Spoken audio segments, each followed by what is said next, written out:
ওদের তো গাড়ি কাগজ নাই, অনুমোদন নাই, ওরা তো ওইরকম ভয় পাচ্ছে না যে ওদের মামলা হবে কি না। আমরা তো নাম্বার প্লেট আছে, সব কিছু আছে, আমরা তো অটো মামলা হয়ে যাবো। দর্শক, এই মুহূর্তে আমি রয়েছি রাজধানীর পূর্বাচল ৩০০ ফিট এলাকায়।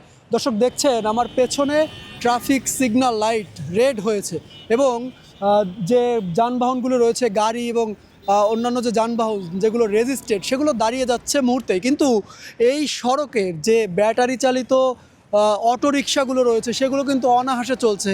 অনেকটা মনে হয় এই আইন বা ট্রাফিক আইন সকল যানবাহনের জন্য হলেও এই অটোরিকশা যেন সেই আইনের কোনো তোয়াক্কা করছে না।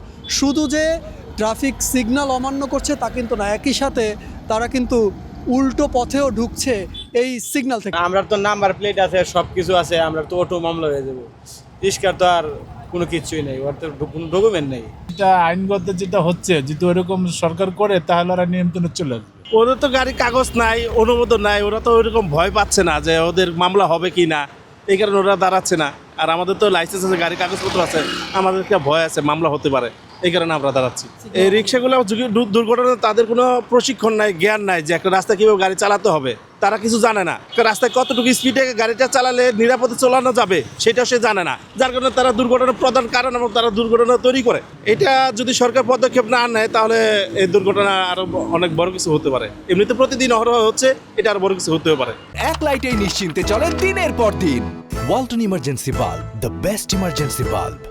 দর্শক, আপনাদের যদি একটু জানাই, এখানে যারা সিগন্যাল মান্য করছেন বা চালক যারা রয়েছেন প্রাইভেট কার এবং মোটরসাইকেলের, তারা কিন্তু বলছেন যে এই ইজি বাইক বা অটোরিকশা যেগুলো রয়েছে এগুলোর কোনো রেজিস্ট্রেশন পদ্ধতি না থাকায় বা অবৈধ থাকায় এরা কিন্তু হর হামেশাই ট্রাফিক রুলস অমান্য করছে। এবং যেহেতু রাজধানীর বিভিন্ন স্থানে এআই ক্যামেরা দ্বারা ট্রাফিক নিয়ন্ত্রণ করা হচ্ছে, সেই অবস্থাতে কিন্তু যত গাড়ি রয়েছে বা প্রাইভেট কার সহ অন্যান্য যে যানবাহনগুলো রয়েছে তারা কিন্তু ট্রাফিক আইন সর্বোচ্চ মানার চেষ্টা করছে। এর ফলে অনেকটাই কিন্তু শৃঙ্খলা ফিরেছে রাজধানীর সড়কগুলোতে। তবে নিবন্ধনহীন অটোরিকশাগুলো যেগুলোর কোনো নিবন্ধন নেই, বাট এআই চাইলেও কিন্তু সেগুলোকে মামলার আওতায় আনতে পারবে না, ফলে তাদেরকে কিন্তু কোনোভাবেই ট্রাফিক আইনের মধ্যে আনা সম্ভব হচ্ছে না।